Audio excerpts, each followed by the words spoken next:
বন্ধুরা, কিছুক্ষণ আগেই তোমাদের মাধ্যমিক পরীক্ষা অর্থাৎ বাংলা পরীক্ষা সম্পন্ন হলো। বাংলা পরীক্ষার যে প্রশ্নপত্র, সেই প্রশ্নপত্রের যে এমসিকিউর উত্তর এবং এসিকিউর উত্তরগুলো তোমরা একটু মিলিয়ে নাও। প্রথম প্রশ্ন দেখো, রাবণ ইন্দ্রজিৎকে রামচন্দ্রের সঙ্গে যুদ্ধ করার কোন সময় নির্দেশ করেছিলেন? এর সঠিক উত্তর হয়ে যাবে প্রভাতে। তোমরা একটু মিলিয়ে নাও। পরের প্রশ্ন দেখো, বিখ্যাত লেখক শৈলজানন্দের ফাউন্টেন পেনের সংগ্রহ ছিল কয়টি? উত্তর হয়ে যাবে 2 ডজন। পরের প্রশ্ন, প্রাচীন সুমেরিয়ান বা ফিনিশিয়ানদের লেখনী কি ছিল? এর সঠিক উত্তর হয়ে যাবে হার। পরের প্রশ্ন, কত সালে কলকাতা বিশ্ববিদ্যালয় পরিভাষা সমিতি নিযুক্ত করেন? এর সঠিক উত্তর হয়ে যাবে 1936 সালে। পরের প্রশ্নে আমরা চলে যাব। পরের প্রশ্নটা দেখো বন্ধুরা, বাক্যের অর্থবোধের জন্য পরস্পরের সঙ্গে সম্বন্ধযুক্ত পদগুলি যখন ঠিকঠাক বসে তাকে বলে। এটা উত্তর হয়ে যাবে আসত্তি। পরের প্রশ্ন, আবার তোরা মানুষ হ বাক্যটি কি বাক্য? সেটা উত্তর হয়ে যাবে প্রার্থনাসূচক বাক্য। অনেকে কিন্তু অনুজ্ঞাসূচক বাক্য দিয়েছে, এটা কিন্তু প্রার্থনাসূচক বাক্য হবে। পরের প্রশ্ন, ভাববাচ্যে প্রাধান্য পায় হচ্ছে ক্রিয়ার ভাব। পরের প্রশ্ন, আমি তোমাকে বইটি দিলাম, এটি কোন বাচ্যের উদাহরণ? এটি হচ্ছে কর্তৃবাচ্যের উদাহরণ, যেহেতু আমি দিচ্ছি, কর্তা ডাইরেক্ট কাজটি করছে তাই।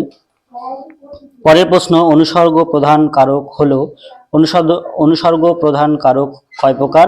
সেটা হচ্ছে 2 প্রকার। কোনো কোনো বইতে 3 প্রকারও পাওয়া যাবে, তবে 2, 3 যে কোনো একটা সঠিক উত্তর হতে পারে। ম্যাক্সিমাম বইগুলিতে কিন্তু 2 প্রকার রয়েছে, তাই 2 প্রকারটাই হচ্ছে সঠিক উত্তর। বুলবুলিতে ধান খেয়েছে এর সঠিক উত্তর হয়ে যাবে কর্তৃকারক। পরের প্রশ্ন, কোন সমাসে উভয় পদের অর্থ অক্ষুণ্ণ থাকে? এর সঠিক উত্তর হচ্ছে দ্বন্দ্ব সমাসে।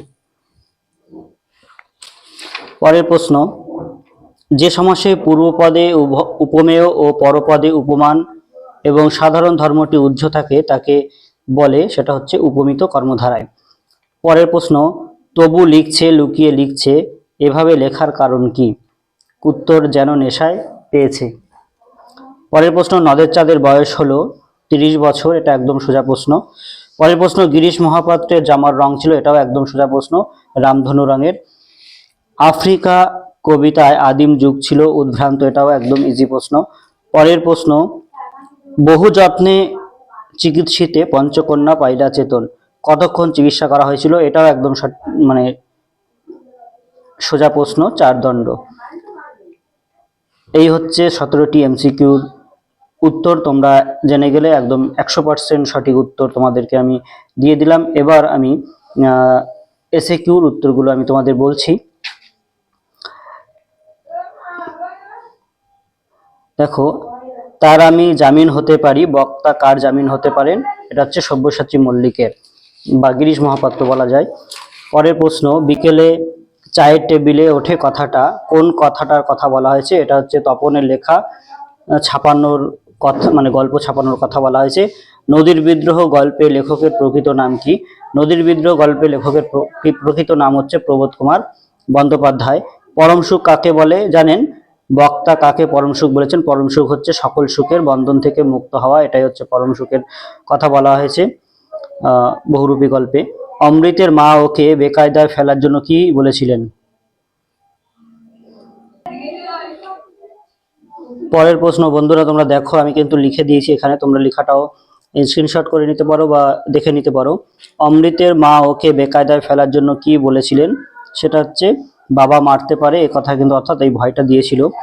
অশুভ ধরিতে ঘোষণা করলো, কারা কি ঘোষণা করলো? এটা হচ্ছে দিনের অন্তিমকাল ঘোষণা করলো হচ্ছে। পরের প্রশ্ন, সব চূর্ণ হয়ে গেল, কি চূর্ণ হয়ে গেল? জল তরঙ্গ শহর বা যা যা ছিল আছে সেসব সমস্ত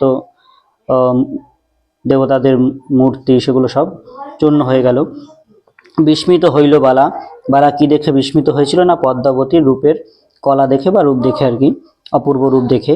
অস্ত্রের বিরুদ্ধে একটি কোকিল কিভাবে গান বাঁধতে পারে? সেটা হচ্ছে সহস্র উপায়ে, অর্থাৎ 1000 রকম উপায়ে কিন্তু একটা কোকিল গান গাইতে পারে বা বাঁধতে পারে।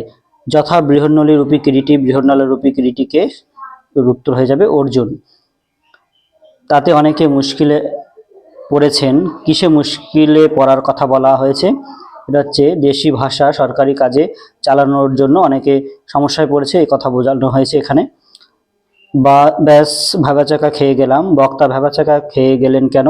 না বিভিন্ন রকমের কলমের নাম দেখে কিন্তু বক্তা ভ্যাবাচাকা খেয়ে গিয়েছিল।